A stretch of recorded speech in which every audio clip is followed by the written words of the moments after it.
Assalamualaikum warahmatullahi wabarakatuh. Kembali lagi di channel Ngaji Akhir Zaman. Di video kali ini kami akan membagikan ceramah Gus Baha yang membahas tentang barokahnya orang bodoh. Jadi semua yang ada di dunia ini pasti ada sisi baiknya. Untuk lebih jelasnya, mari kita simak videonya sama-sama. Sekian dari saya. Wassalamualaikum warahmatullahi wabarakatuh. Salam NKRI. Sebetulnya begini ya, kalau misalnya itu ya subjektif juga, misalnya bilang rata-rata alumni pondok ini sukses, alumni kampus ini sukses, yang ini tidak sukses, itu satu pasti subjektif. Karena biasanya yang diterkenalkan yang sukses-sukses. Sama saya punya tetangga dari pondok yang Anda sebut itu kebetulan tidak sukses semua. Itu jantung saya sampai ngeluh, Gus. Saya ini gimana kok? Ya sudah seperti itu kan subjektif ya. Tapi menyangkut pendidikan itu begini ya, menyangkut hasil dari pendidikan itu. Andai kan kita bicara ilmu hakikat, misalnya kita mondok itu, mondok kemudian jadi orang miskin, jadi orang yang menurut orang banyak tidak berguna di masyarakat. Ternyata kita ini orang yang kelihatan tidak punya karir, tapi kalau malam sujud sama Allah, punya anak niat memperbanyak orang sujud, terus punya ibu yang sakit-sakitan kita rawat, meskipun kita tidak jadi dosen, tidak jadi menteri. Tapi indah Allah itu luar biasa karena berstatus ngerawat ibu, ngerawat anak, ngerawat istri. Nah Islam itu datang dengan jargon-jargon seperti itu. Sehingga Nabi kalau muji itu ada Uwais Al-Qarni, ini orang yang luar biasa. Ternyata dia itu punya ibu lumpuh yang kalau kemana-mana harus digendong. Ketika tetangga-tetangganya berhasil sowan Rasulullah itu Uwais Al-Qarni tidak bisa. Karena setiap ibunya dipamitin mau sowan ke Rasulullah itu sama ibunya nggak boleh. Tapi apa yang terjadi? Justru dipuji-puji Nabi sebaik-baiknya kurun. Kurun itu waktu adalah kurun yang ada Uwais Al-Qarni. Saya punya teman, ini kisah nyata, saya berkali-kali ngisi ngaji di komunitas ulama. Ini mungkin tidak bagus untuk kampus, tapi harus saya utarakan supaya ya kita evaluasi. Saya bilang gini, saya ini jadi kiai itu sering iri sama orang goblok. Orang goblok itu barokah kata saya gitu. Itu kiai-kiai kaget semua karena saya bilang orang goblok itu barokah.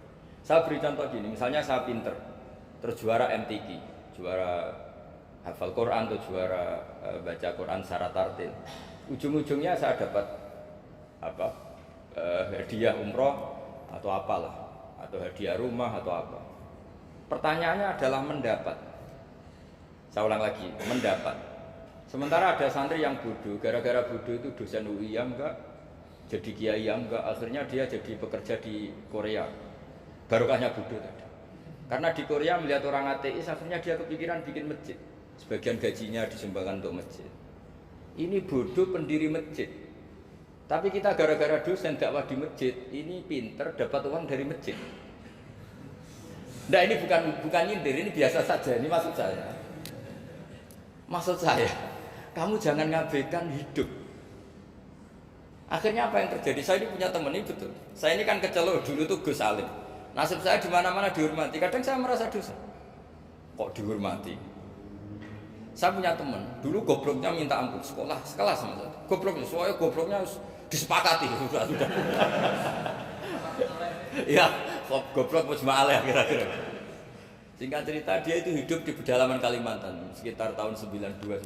Dulu kan biasalah di dalam hutan itu pasti ada penebangan hutan macam. Dia ada bosnya, yang jelas dia ada bosnya. Saya yakin juga agak kriminal. Karena dia tidak yang ilegal login. Pokoknya ditakdir dia hidup di tengah hutan. Ikut orang. Setelah itu dulu nggak ada HP, sering kirim surat ke saya, Gus, saya ini hidup di tengah hutan, tapi saya ini muslim pernah mondok, kalau nggak bikin Jumat itu nggak enak, bikinlah dia Jumatan. Nah karena dia pernah ngaji fikih Syafi'i, kalau Jumatan nggak ada orang 40 itu harusnya zuhur tidak Jumatan. Tapi orang yang kerja di situ tidak mau. Wong dino Jumat kok zuhuran loh Pak, kalau dino Jumat ya Jumatan ya. Tanya saya, Gus itu kalau ada kaulnya enggak supaya Jumatan ndak orang 40 sah. Singkat cerita dia lama-lama jadi pendiri masjid di situ. Dia punya sedikit gaji ya dipakai masjid, punya sedikit tanah diwakafkan untuk masjid. Artinya apa? Indawa ini banyak orang bodoh, ternyata di komunitasnya dia muassis, pendiri, pemberi. Sementara kita yang kecelok pinter, dapat umroh, dapat bonus. Kira-kira nanti kita ketemu Allah, kamu pernah nyumbang Islam apa? Yang bodoh jawab, oh nate Gusti bikin masjid di pedalaman. Kita yang pinter. Kayaknya kalau memberi enggak lah Gusti. Reputasinya mendapat.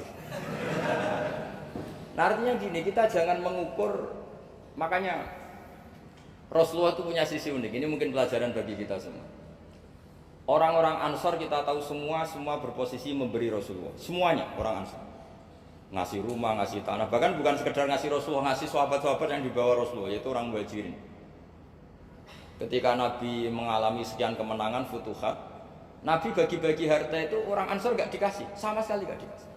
Sehingga terprovokasi sebagian, ya tentu sebagian yang muda-muda, masyhur itu, yang terprovokasi yang muda-muda. Ini pelajaran bagi kita. Wah, ini Rasulullah Muhammad mulai gak fair, yang dikasih orang-orang kafir Quraisy yang barusan masuk Islam. Paling Nabi karena ijeme tonggo, sawak dewi kan kenalan anyar kata. Jadi dimenangkan sing tonggo, yaitu orang-orang kafir Quraisy yang sekarang baru masuk Islam. Singkat cerita akhirnya Nabi dengar gosip itu, dengar bahwa Nabi dikomentari mulai tidak adil karena memprioritaskan orang-orang Quraisy yang notabene adalah keluarga Nabi, tetangga Nabi, kampung halaman Nabi. Akhirnya Nabi bilang, coba semua orang Ansar kumpulkan di satu kubah, satu khimah besar di Jirona ke situ. Dikumpulkan, terus orang Ansar ditanya, dengar-dengar makolatun balagona angkum, ada satu makalah dari kamu, apa betul itu kamu yang mengatakan?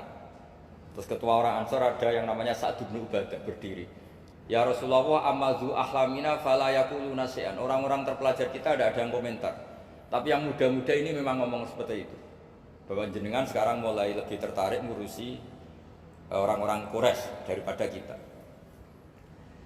Terus itu di Jirona itu ya kira-kira berapa kilo ya, 40 kilo atau 30 kilo dari Mekah.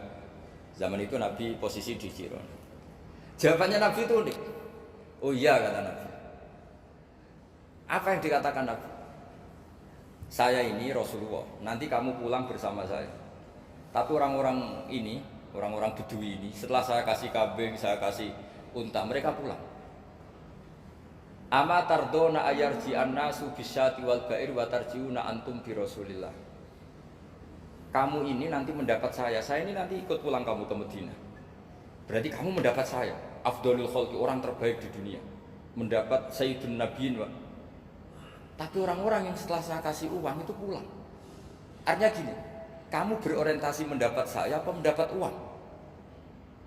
Nangis semua orang Ansor, enggak Gusti ya sudah mendapat jenengan saja duit gak Ternyata Nabi itu mentertawakan sama nyun sewu A'rabul A'rab, orang-orang Bedui Arab. Ya Rasulullah, ini baru Islam, tolong diservis dong, namanya mu'allaf. Saya baru Islam, tolong diservis toh. Ya Rasulullah, ya sudah kamu ngambil unta ini diambil pulang. Yang satu minta kambing diambil pulang.